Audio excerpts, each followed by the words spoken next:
Summer வந்தாச்சு. What's your plan for this holiday? எங்க கிட்ட விட்டுருங்க, நாங்க பாத்துக்கிறோம். GT Holidays. GT Holidays, South India's #1 travel brand. ஆதன் தமிழர்களுக்கு வணக்கம். பல்வேறு துறைகளில் சிறந்த ஆளுமைகளை சந்தித்து நாம் நேர்காணல் எடுத்து வருகிறோம்.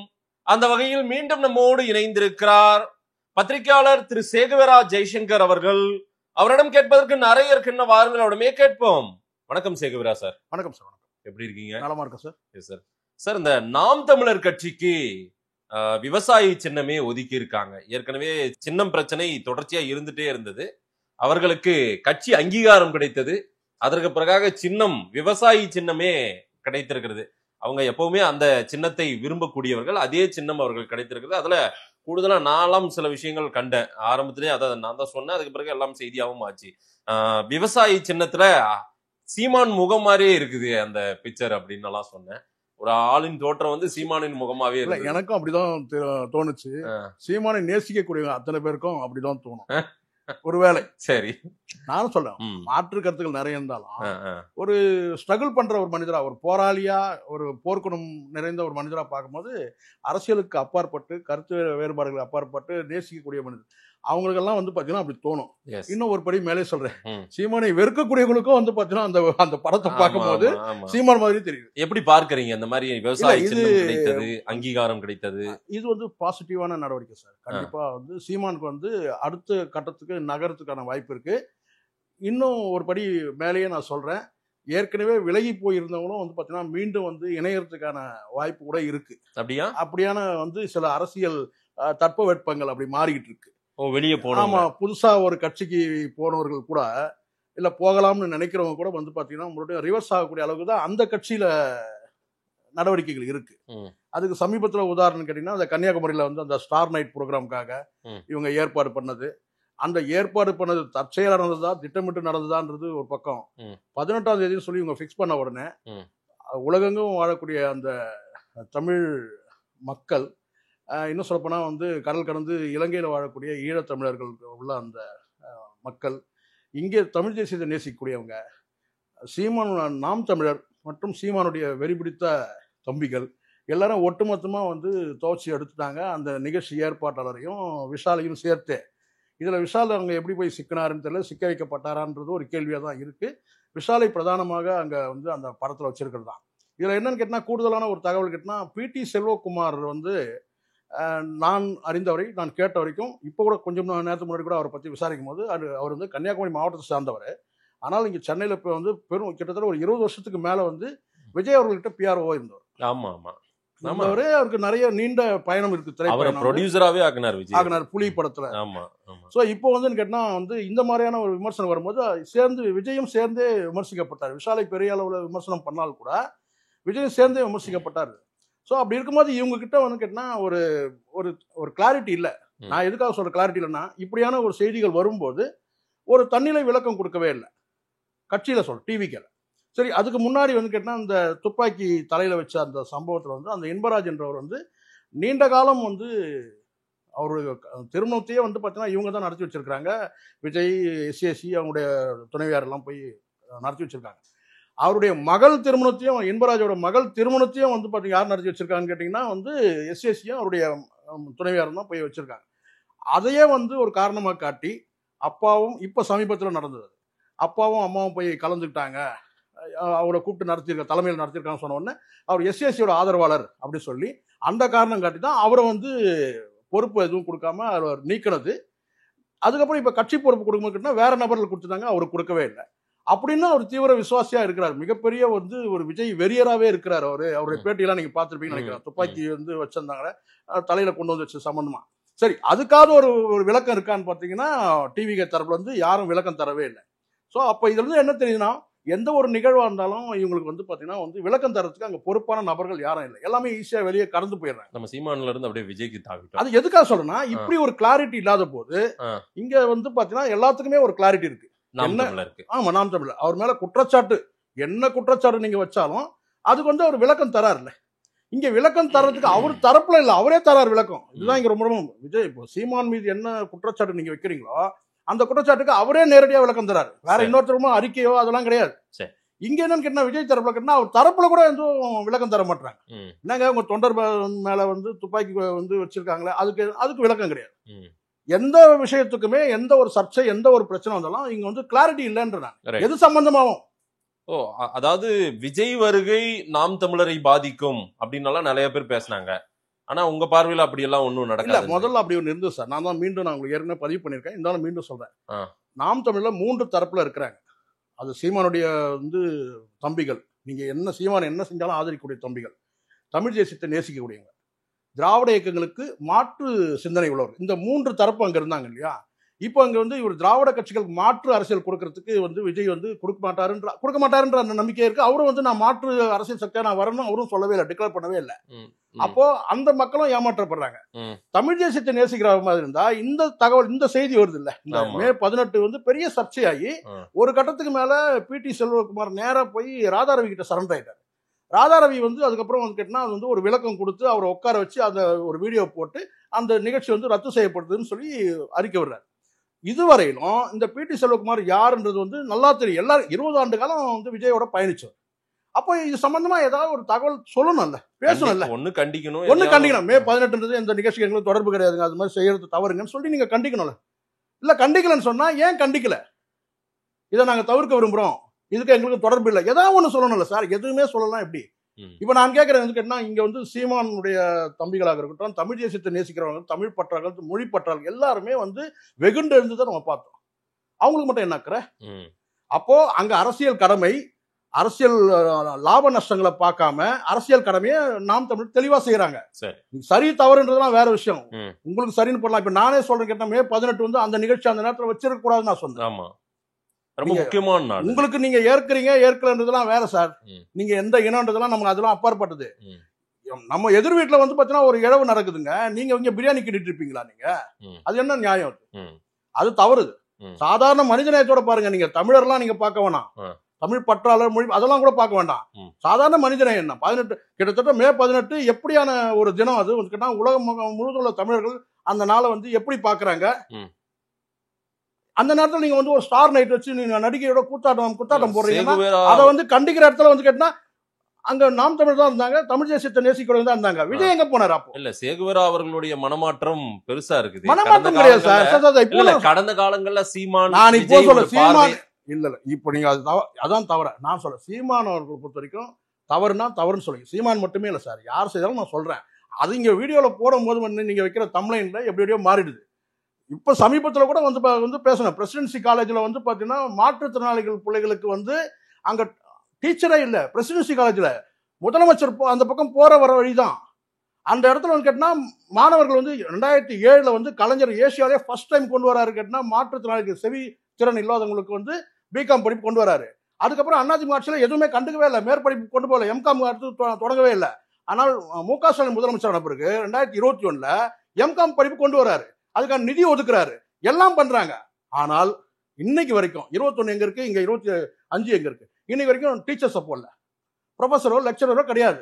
இருக்கிறவங்களாம் ஒவ்வொருத்தரும் ரிட்டையர் ஆகிட்டே இருக்கிறாங்க. அப்ப அங்க வந்து கேட்டா வாத்தியார் இல்லாம இருக்கிறாங்க. இதை நான் சொன்னேன். ஆனால் வந்து பாத்தீங்கன்னா நான் ஏதோ வந்து திராவிட இயக்கங்களுக்கு ஆதரவா பேசுற முடியும், நாம் தமிழுக்கு எதிராக நான் நியாயம் சரின்னு பட்டால் நான் பேசுவேன். இப்ப இதை வந்து பாத்தீங்கன்னா வேற யாரும் குரல் கொடுக்கவே இல்லை. திருமுருகன் காந்தி எங்க போனாரு? இன்னும் பல பேருங்க நாம் தமிழரும் சீமான் தம்பிகளும் குரல் கொடுத்த பிறகுதான், தமிழ் தேசியத்தை நேசிக்கக்கூடிய குரல் கொடுத்த பிறகுதான் திராவிட இயக்கங்கள் அடுத்த கட்டம் பேசினார். வேல்முருகன் அதுக்கப்புறம் தான் பேசினார். வேல்முருகன் நடவடிக்கையை குறைச்சி மதிப்பில்லை, அவரும் போராளி தான். ஆனால் இங்க யார் வந்து முதல்ல வந்து பாத்தீங்கன்னா வந்து ஆவேசம் 2-3 நாட்களா குரல் கொடுக்குறாங்க. அதுக்கு பிறகுதான் மற்றவங்க எல்லாம் பேசினாங்க. ஆனால் விஜய் இன்னைக்கும் பேசவே இல்லை. அந்த மே 18 ரத்து செய்யப்பட்டது. இந்த பேட்டியை ஒப்பிடாவே விஜய் சீமான் ஒப்பிடு மாதிரியே போயிடும் போல இல்ல சார், இருக்கிறது பேசிதானே ஆகணும். நான் இப்போ நான் சொல்றேன், விஜயோட வந்து அந்த டிவிக்கு வந்து ஒரு புல்லட் வேகத்துல போகல, ஷாம்பு மாதிரி போகுது. அதனுடைய சக்தி கேட்டவங்க ஸ்பீடா போற மாதிரி போகுது. ஆனால் புல்லட் வேகத்துல போகல. நம்ம புல்லட் வேகத்துல போகணும்னு எதிர்பார்த்தோம். அது போல ஒரு மாசான கிரௌட காட்டுறாங்கல்ல, எங்க போனாலுமே அவரை சுற்றி ஒரு பெரிய கூட்டம். உங்களுக்கும் பாருங்க, உங்களுக்கும் அனுபவம் இருக்கு, எனக்கும் அனுபவம் இருக்கு. இந்த காணொலி பாக்குற அத்தனை பேரும் இந்த கூட்டங்களை நம்பி ஏமாந்தவங்க நிறைய பேர் இருக்கிறாங்க. இங்க மாசு நீங்க இதே பேசிட்டு இருக்கீங்கன்னா, அவரும் விஜயம் வந்து ஒரு கூட்டத்திலே போய் கலந்துட்டு போய் கண்ணாடி போய் முன்னாடி போய் நின்றுட்டு நம்ம சிஎம் ஆயிட்டோமான்னு பார்த்துட்டு இருக்கிறாரு. நீங்க நம்பாதீங்க. இந்த கூட்டம்லாம் வந்து பாத்தீங்கன்னா வந்து சார் இந்நேரம்லாம் நடக்கணும்னா 2 பக்கமும் பிளாஸ்ட் ஆயிருக்கும் சார். டிஎம்கே நான் ஓப்பனா சொல்றேன், யாரும் சொல்ல மாட்டாங்க. டிஎம்கே சைட்லயும் ஏடிஎம்கே சைட்லயும் பிளாஸ்ட் ஆயிருக்கும். மற்ற கட்சிகள்லாம் செதறி ஓடு வந்து பாத்தீங்கன்னா அதுல இருக்க தலைவர்கள் எல்லாம் 2ஆம் கட்ட தலைவர், 3ஆம் கட்ட தலைவர், முதல் தலைவர் எல்லாம் வந்து விஜய் கிட்ட கூஞ்சிருக்கணும் சார். நேரம் நடக்கல. குறைஞ்சபட்சம் விஜய் கட்சிக்கு சேர்ந்து இருக்கணும். நான் எதுவுமே நடக்கல இது வரைக்கும். யாரோ இவர் வராரு அவரு சார். கமலஹாசனுக்காவது பாத்தீங்கன்னா அதுல இருக்க ஐபிஎஸ் அங்க இங்க இருக்கிறவங்க எல்லாம் வந்தாங்க. இவர்கிட்ட அது கூட இல்ல. விஜய்க்கும் அந்த மாதிரி தேர்தல் எப்போ நாளைக்கு எலெக்ஷன் வச்சு இன்னைக்கா இப்ப என்ன பண்றாரு நீங்கதான் சொல்லுங்களேன். என்ன பண்றாரு இப்போ? இல்ல என்ன பண்றாங்க மத்தவங்க ஆர்வம் இல்லையா விஜய் சார்? நான் கேக்குறது இப்ப என்ன பண்றான்னு கேட்டேன். இப்ப ஷூட்டிங் இருக்கா? அவரே தானே சொன்னாரு நான் வந்து என்னுடைய வேலைக்கு போறேன்னு சொன்னாரு. வேலைக்கு நீங்க இப்படியே சொல்லுங்க சார். கோட்டு முடிச்சுட்டு வரேன்ட்டு, லியோ முடிச்சுட்டு வரேன்ட்டு, கோட்டு முடிச்சுட்டு ஜனநாயகன் எப்போ சார்? சார் நான் கேட்கறது என்ன, இப்போ கடைசி கட்ட ஷூட்டிங் தானே சொன்னாங்க சார். கொடைக்கானல் ஷூட்டிங் முடிச்சுட்டு வந்துட்டார்ல. இப்போ என்ன பண்றாரு சொல்லுங்க. இந்த வார பத்தி என்ன அவருடைய ஒப்பீனியன் என்ன சொல்லுங்க. இப்போ வாரம் நடக்குது இல்ல, நான் சொல்றேன் கேட்டா மோடியை தூக்கி பிடிக்கிறேன். 1000 கருத்து வேற்றுமை இருக்கு. சங்கிகளை எனக்கு பிடிக்காது. அந்த சித்தாந்தம் கூட எனக்கு பிடிக்காது. ஆனா நான் சொல்றேன் மோடி செய்து சரின்னு சொல்றேன், கிளாரிட்டியோட சொல்றேன். ஆமா மோடி வந்து திருப்பி அடிக்கணும், அடிச்சாரு கரெக்ட்னு சொல்லுவேன். மக்கள் பாதிக்க கூடாதுன்ற அந்த எண்ணம் இருக்கு. அது சம்பந்தமா நான் பேசியிருக்கேன். 2 தரப்புலும் மக்கள் வந்து பாதிக்கூடாது. ஆனா திருப்பி அடிச்சது கரெக்ட்னு நான் பேசுறேன். நம்ம மக்கள் அப்ப பேசணும்ல சார். இப்போ என்ன பண்றாருன்னு கேட்கிறேன். விஜய் என்ன பண்றாரு சொல்லுங்க. என்ன பண்றாரு? ஷூட்டிங் முடிச்சாரு. இங்க போகும்போது என்ன சொன்னாரு, நான் வேலையா போறேனாரு. அங்க போய் ரோட் ஷோவும் நடத்தினாரு. அந்த ரோட் ஷோவை பார்த்து ரசிச்சுட்டு இருக்காரு. சீமான் வந்து இந்த விஷயத்துல வந்து கிளாரிட்டி இருக்கு. சரி தவறு சார். அவர் இந்துமா கடல்ல 168 பேர் கிட்ட கொண்டுட்டாங்க. சிந்தூர்னு வச்ச மாதிரி இந்தூர்னு வச்சு இதுக்கு ஒரு அதுதான் சார் இங்க சரி தவறு ஒரு கிளாரிட்டி இருக்குல்ல சீமான்ட்ட. ஓகே, எதிர்க்கணும் வெளிப்படையா எதிர்க்கணும் சார், ஆதரிக்கணும் வெளிப்படையா ஆதரிக்கணும். ரகசியம் என்ன இருக்கு சொல்லுங்க. நீங்க சொல்றீங்க இன்டர்னல் லிங்க் இருக்கு, டிஎம்கே எல்லாம் நீங்க சொல்றீங்கல்ல. விஜய் கிட்ட அரசியல் தெளிவு. அதுதான் பிரகாஷ் ராஜ் சொல்றாரு. கரெக்ட். பிரகாஷ் ராஜ் சொல்றது. பிரகாஷ் ராஜ் எனக்கு நிறைய வந்து மிஸ் ஒப்பீனியன் இருக்கு எனக்கு. ஆனால் இதுல கரெக்ட் தான் அவர் சொல்றது. கிளாரிட்டி இல்லன்றாரு. அது உண்மைதானே? கிளாரிட்டி இல்ல தானே? நீங்க சொல்லுங்க கிளாரிட்டி என்னதான் நடக்குது? தாவேகால ஒன்னும் நடக்கல. நான் ஏற்கனவே இதே இடத்துல உட்காந்து சொல்லி பேசிட்டு தான் இருந்தேன். அவர் வந்து சில நம்ம பாக்குறோம்ல சார், சிலதுலாம் அவரா வந்து தன்னை வந்து ஒரு முதலமைச்சர் கற்பனை கனவுலயே இருக்காரு. அவ்வளவு ஈஸியா கிடைக்கக்கூடாது சார். இங்க 60 ஆண்டு காலம் வந்து ஆண்ட கட்சியை இங்க வந்து பாத்தீங்கன்னா இங்க வந்து நெளியுது. அதாவது பெரிய பெரிய கட்சிகளே அதிகாரத்தில் இருந்தவர்கள், அதிகாரத்தில் இருக்கிறவங்களே கூட்டணி வேணும்னு ஆசைப்படுறாங்க. எல்லாரும் கூட்டணிக்கு தவமா இருக்காங்க. உண்மையிலேயே சொல்ல போனால் அது வெளிப்படையாவே தெரியுது. ஆனா விஜய் கட்சி இது வரைக்கும் அந்த மாதிரி ஒரே ஒரு ஆசை கூட நீங்க வெளிப்படுத்தின மாதிரி தெரியல. நிறைய வந்து இங்க தாவேக்கல இருக்கிற வந்து அவங்களுடைய அதிகாரப்பூர்வ ஊடகங்களா அல்லது வந்து தன்னெழுச்சியா அவங்களே வந்து ஏற்படுத்திக்கிறதா இல்ல வருமானத்துக்காக ஏற்படுத்திக்கிற ஊடகங்களா தெரியல. அவங்க ஒரு கற்பனை உலகத்துல இருக்காங்க. எனக்கு கொஞ்சம் வந்து கிளாரிட்டி இருக்கு. ஏன் கிளாரிட்டினா, நான் எங்கேயும் யார்கிட்டையும் எந்த தலைவர்கிட்டையும் நான் போய் பேசுறதில்ல. எந்த இடத்துல நான் மீடியேஷனோ ஒரு புரோக்கர் வேலை நம்ம செய்யறதில்லை. ஆனால் தானா வழிய வந்து ஜான் ஆரோக்கியசாமி என்கிட்ட பேசியிருக்காரு. அவரை நான் குறைய சொல்ல மாட்டேன். அவருக்கு வந்து பார்த்தீங்கன்னா பொலிட்டிக்கல் அவருக்கு நல்ல அறிவுள்ள மனிதர், அறிவாளி. ஆனால் என்னதான் நீங்க வியூகம் போட்டு கொடுத்தாலும் அங்க எக்ஸிக்யூட் பண்ற இடத்துல வந்து புஷியானந்த் தானே இருக்கிறாரு. அப்படியே ஒரு படி மேல போனா யார் இருக்கிறாரு கேட்டா, இன்னும் இங்க இருந்து வீசி கலந்து போனா அங்க வந்து வேற யார் இருக்கிறாங்க? ஜான் ஆரோக்கியசாமி வந்து பாத்தீங்கன்னா வந்து ஒரு லைன் எடுத்து கொடுக்குறாரு சார். அந்த லைன்ல வந்து யார் செயல்படணும், எக்ஸிக்யூட் பண்றது யார்? அவர் வெளியும் வர மாட்டார். யாராவது பாத்துருக்கீங்களா? திமுகவுக்கு சைலண்டா வேலை செஞ்சிருக்காரு Aadhav Arjun. Voice of common வேலை செஞ்சிருக்குது. அதே வாய்ஸ் ஆப் காமன் இப்போ விஜய்க்கு வேலை. அதனால என்னன்னு கேக்குறேன். ஆதவ் அர்ஜுனா, நிர்மல் குமார். சரி நான் கேக்குறேன். சரி அதனால ஐடில இல்ல, அதனால வேலை செஞ்சதுனாலயே இப்ப நான் கேக்குறேன். அதனாலே வந்து கேட்டா திமுக ஆட்சிக்கு வந்ததுக்கு இவர் தான் காரணம் சொல்லிட முடியுமா? சொல்லுங்க. இல்ல அப்படி ஒத்துக்க நான் கேக்குறேன். பிரசாந்த் கிஷோரே சொல்லிட முடியுமா? இல்ல. நீங்க ஒரு வியூகத்தை அமைச்சு கொடுக்குறீங்க. அங்க எக்ஸிக்யூட் பண்றதுதான் ரொம்ப ரொம்ப முக்கியம். நீங்க செயல்படுத்தணும். நீங்க சொல்ல புஷியானந்த் எக்ஸிக்யூட் அங்க சரக்கே இல்லன்னு கேட்டேன். 84 இன்னும் பேசிட்டு இருந்தா எப்படி சார்? சார் அது பேச்சு வழக்கு நீங்க இப்படிதான், இதுதான் தப்பு. நான் சொல்லல. நான் வந்து ஜான் ஆரோக்கியசாமி இன்னைக்கு சொல்ல, அவர் மனசாட்சி இருந்தா ஜான் ஆரோக்கியசாமிக்கு தெரியும்.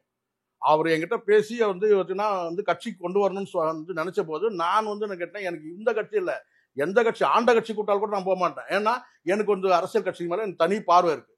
அப்போ நான் அவர்கிட்ட சொன்ன கேட்டேன்னா, நீங்க அந்த கட்சி வந்து பாத்தீங்கன்னா வந்து புஷியானதோட கேட்டா ஒரு குறுகிய வட்டத்துல இருக்கும்னு சொன்னேன். அதான் நடந்துட்டு இருக்குது. பாண்டிச்சேரியில அவங்க மருமகன் தான் சார் தலைவர். அப்புறம் நீங்க எப்படி வந்து உதயநிதி விமர்சனம் பண்ணுவீங்க?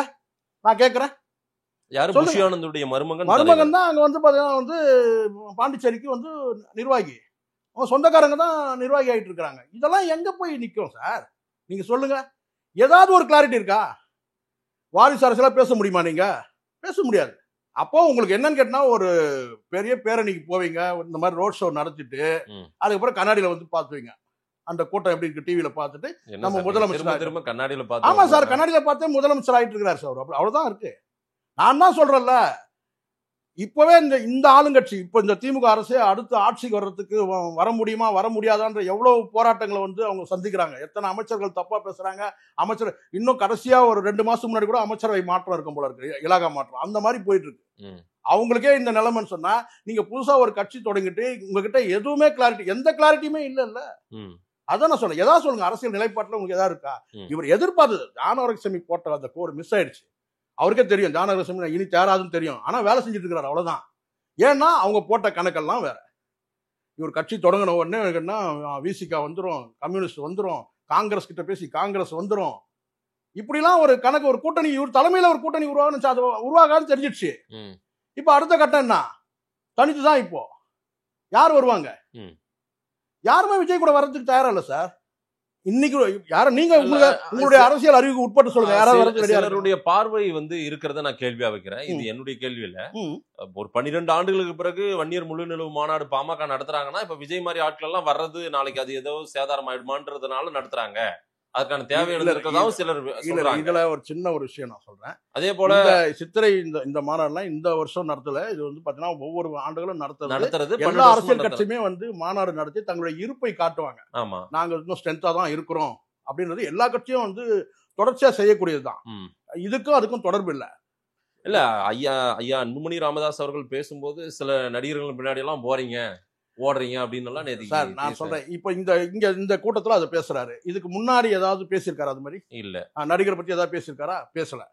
அந்த கூட்டத்துல வந்து கவர் பண்றதுக்காக பேசுறாங்க. அப்ப இதுலயே கூட நீங்க இன்னொரு படி தெரிஞ்சுக்கலாம். என்னன்னு கேட்டீங்கன்னா, இதே ஜான் ஆரோக்கியசாமி எங்கிட்ட வந்து அன்புமணி நட்போட இருக்கிறாரு, சீமான் நட்போட இருக்கிறாரு, இன்னும் அவர் யாரெல்லாம் வந்து நட்போட இருக்காரு எல்லாம் சொன்னாரு. இப்போ வந்து இந்த மாதிரியான வார்த்தை வருதுன்னு கேட்டா, அப்ப அந்த நட்பு துண்டிக்கப்பட்டது சொல்லலாமா? இது எல்லாரும் வழக்கமா பேச. விஜயகாந்த் வந்து கடந்த காலத்துல விஜயகாந்த் அந்த துண்டிப்புக்கான காரணம் புஷி ஆனந்த்ன்றீங்களா? அப்படி இல்ல, புஷி ஆனந்த் மட்டும் காரணம் கிடையாது. புஷி ஆனந்த் பெரிய காரணம். அதுக்கப்புறம் எங்களுடைய செயல்பாடுகள்லாம் இருக்குல்ல சார். நீங்க ஏன் சார் பிரசாந்த் கிஷோரை கொண்டு வந்து மேடையில உட்கார வைக்கிறீங்க? நான் கேட்கிறேன், எதுக்கு? டிஎம் கூட செஞ்சாங்கல்ல அவர். சோ உங்களுடைய பார்வை இந்த பேட்டியின் வாயிலா சொல்றது சீமானுக்கு இருக்கிற கிளாரிட்டி விஜய் கிட்ட கிளாரிட்டி இல்ல. கிளாரிட்டி இருந்தா தான் மக்கள் போவாங்க. இந்த கூட்டம் வந்து பாத்தீங்கன்னா இது வந்து தப்பாயிடும் நம்ம சொன்னா. இது வந்து எப்படின்னு கேட்டா, அந்த பூந்தி வீசி எறிஞ்சாக்கா வந்து காக்காக்கள் வந்து கும்பலா வந்து உட்காரும், காலியா வந்து காணாம போயிடும். அப்படிதான் இது வந்து ஃபுல்லா நீங்க அங்க வந்து நீங்க சித்தாந்த ரீதியா நீங்க வந்து வலிமையா உங்க கருத்தை வச்சுக்கணும். அந்த வீட்டுல இருக்கிற அந்த ஒரு ஓட்டு வந்து பார்த்தீங்கன்னா அடுத்த இன்னொரு ஓட்டை வந்து தேட வைக்கும் வீட்டுல. இப்ப வீட்டுக்கு ஒரு ஓட்டு இருக்குன்னு நீங்க பேசுறீங்கல்ல, அதுவே இன்னும் கன்ஃபார்ம் ஆகல. நீங்க உங்களுடைய நடவடிக்கை வந்து உறுதியா இல்லை சார். நான் சொல்றேன், நான் எனக்கு இன்னும் வந்து டிவிக்கு எதிராக பேசணும் கிடையாது. உங்களுடைய அரசியல் வந்து வருகையே வந்து இங்க விமர்சிக்கும் போது இன்னைக்கு இருக்கிற எந்த ஊடகம் கிடையாது. நான் பேசியிருக்கேன். இதே வேல்முருகன் ஒரு சேனல்ல உட்காந்து பேசும்போது வேல்முருகன் சொன்ன கேட்டா வந்து கூத்தாடின்னு சொன்ன போது அதுக்கு நான் வந்து கடுமையா நான் வந்து எதிர்த்தேன். அதுக்கப்புறம் அவர் நான் வந்து பெரிய லிஸ்ட்டை போட்டு அனுப்பிச்சார், நான் வந்து என்னெல்லாம் செஞ்சிருக்கிறேன்னு சொல்லிட்டு. ஆனா எப்படி இருந்தாலும் கேட்டா, ஒரு அரசியல் கட்சிக்கு ஒரு நடிகர் வர்றதை வந்து நீங்க வரவே கூடாதுன்னு எப்படி பேசுவீங்க? கூத்தாடின்னு எப்படி பேசுவீங்க? கூத்தாடினா எல்லாரும் தான் கூத்தாடி. உதயநிதி கூத்தாடி, மு.க. ஸ்டாலின் கூத்தாடி, கலைஞர் கூத்தாடி, எல்லாருமே கூத்தாடி தானே. கூத்தாடினா எப்படி அதை பேசுவீங்கன்னு நான் கேட்டிருந்தேன். அந்த எனக்கு வந்து கேட்டா, அந்த எனக்கு இந்த பயப்படுறது, இந்த தைரியம் இல்லாமல் பேசலாம் எனக்கு கிடையாது. நான் ஓப்பனா பேசுவேன், வெளிப்படையா பேசுவேன். ஆனால் விஜய் வந்து நம்ம எதிர்பார்த்த அந்த இது ஏமாற்றத்தை கொடுத்தது உண்மை. பல கட்சிகள்ல இருந்து நீங்க வந்து விலகி வரணும் சார். உங்களோட தலைமையை ஏற்றுக்கணும். அங்க யாருமே தொண்டர்களே வரவே இல்லை. இன்னும் நீங்க உங்களுடைய எண்ணிக்கையை காட்டிட்டு இருக்கீங்க. புதுசா வந்திருக்கிற வேட்பாளர்கள் நீங்க வேணா அவரே சொல்றாங்க, இந்த மேடையிலே அவங்க பிரதிபலிக்கிறாங்க சார். நாம் தமிழர் பலம், தாவேகாவின் பலம் அப்படி நீங்க சொல்ல முடியும். இப்ப கிட்டத்தட்ட அப்படிதான் இருக்கு. எப்படி சார்? அப்படிதான் விசஸ் வந்து பாத்தீங்கன்னா வந்து அப்படிதான் இருக்கு. ஆமா, டிவி இல்ல, அதுல யார் மேல இருக்காங்க? மேல இருக்கிறாங்கன்றது வந்து கேட்டா வந்து இப்ப ஏற்கனவே இங்க 8% ஓட்டு வாங்கி காட்டிட்டாங்க. ஆமா, நிரூபிச்சு. நீங்க வந்து காட்டவே இல்ல. இந்த கூட்டத்தை பார்த்து நான் ஏமாறணும், விஜய் ஒன்னா ஏமாறுவாரு. இந்த கூட்டம் வந்து ஓட்டாவும் சொல்ல முடியாது. சீமான் தான் பலமா இருக்காரு இப்போ. ஏன்னா வந்து பர்சன்டேஜ் காட்டிட்டாருல. ஆமா, நிரூபிக்கப்பட்டிருக்கு. இங்க நிரூபிக்கல.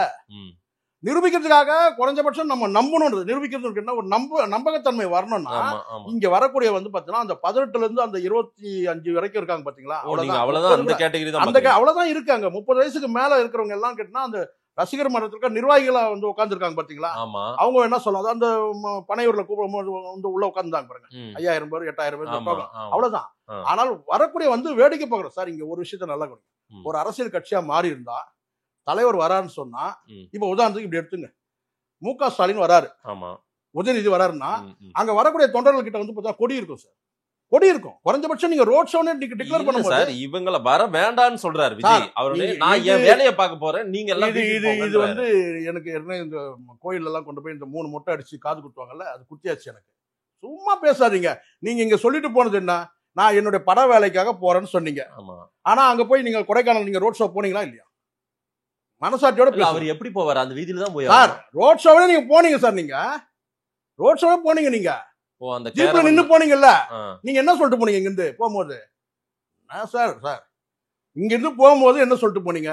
நான் என்னுடைய பட வேலைக்கு போறேன்னு சொன்னீங்க, எங்களோட பின்தொடராதீங்கன்னு சொன்னீங்க. அங்க போய் கொடைக்கானல் போயிட்டீங்க, நான் ஃப்ரீயா இருக்கும் போதெல்லாம் நீங்க ஜீப் எடுத்து சுத்துவீங்களா? நீங்க சொல்லுங்க. நீங்க சொன்னது நீங்களே ஃபாலோ பண்ணலாம். அப்புறம் எப்படி தொண்டர் யாரு சார் ஒரு கட்சி நான் பாருங்க, அண்ணா திமுகவும் சரி திமுக கட்சின்னு சொன்னா அந்த தொண்டர்கள் வரணுங்க கையில கொடி இல்லாம வரவே கூடாது. யாரு அதுவே இங்க வேடிக்கை பார்க்க வர யார் வழி நடத்துறாங்க? இது எல்லாம் வந்து வழி நடத்துறதுக்கு ஆள் இல்லன்னு நான் சொல்லிட்டு இருக்கேன், நீங்க வழி நடத்துறாங்க கேக்குறீங்க. இல்ல விஜயே இதெல்லாம் விரும்புகிறாரா? விஜய் விரும்புறாரு. இல்ல சார் சென்னை ஏர்போர்ட்ல முதல் பேட்டி கொடுத்தாரு. நான் வந்து விஜயோட கொஞ்சம் கேட்டுருவோம். சென்னை ஏர்போர்ட்ல முதல் பேட்டி கொடுத்தாரா? சரி எல்லாரும் வீட்டுக்கு போங்க, நான் என் வேலையை பார்க்க போறேன். அதனையும் மீறி அவர் வந்து வேன்ல போனதை நீங்க வந்து அதை வந்து திட்டமிட்டு அவர் போனார். திட்டமிட்டு அவர் சொன்னார்னா அது பொருள். அவர் அந்த வழியா தான் கார்ல போய் ஆகணும் சார். இப்ப நான் கேக்குறேன், போன வருஷம் ஒரு படம் நடிச்சீங்கல்ல கோட் படத்துக்கு, அப்பதான் சொன்னீங்க நீங்க போன வருஷம் கோட் படம் நடிச்சீங்கல்ல, நீங்க ஷூட்டிங் போன இடம்லாம் லிஸ்ட் போட்டு ஏதாவது கொடுத்தீங்க நீங்க? இல்ல லியோ படத்துக்கு போனீங்க சொன்னீங்க, சொல்லல. இப்ப மட்டும் ஏன் சொல்றீங்க? நீங்க பாட்டு கிளம்பி போங்க சார். நாங்களாம் வந்து இருக்கிறவங்களாம் வந்து பாத்தீங்கன்னா விஜய் வராரு சொல்லிட்டு வந்து மெயின் ரோடு இருந்து வந்து கதவை திறந்து பார்க்க போறோமா சொல்லுங்க? அப்படியே ஏர்போர்ட்ல போனாலும் வந்து பாத்தீங்கன்னா ஒரு 4 பேர் தானே சார் இருக்க போறாங்க, தெரிஞ்சவங்க இருக்க போறாங்க, அவ்வளவுதானே. இதெல்லாம் திட்டமிட்டு வராதீங்கன்னா வாங்க பொருள் அப்படிதான். இதெல்லாம் நிறைய நம்ம பார்த்துட்டோம் சார். 60 ஆண்டு காலம் நம்ம 2 திராவிட கட்சியில நம்ம வந்து கடந்து வந்திருக்கிறோம்ல, எவ்வளவு பார்த்துருக்கிறோம். வராதீங்கன்னா வாங்கன்னு பொருள். அப்படிதான் இதை பண்றாரு. நீங்க வேலைக்காக பட வேலைக்காக போறீங்கன்னு சொன்னா அங்க நீங்க ரோட் ஷோ போயிருக்க, கொடைக்கானலையும் நீங்க ரோட் ஷோ போறீங்க சார், ஷூட்டிங் தானே போறீங்கன்னு சொன்னீங்க. சரி, நேரில் வந்து நேரம் கொடுத்து பேசுங்க. நன்றி சேகர். நன்றி சார்.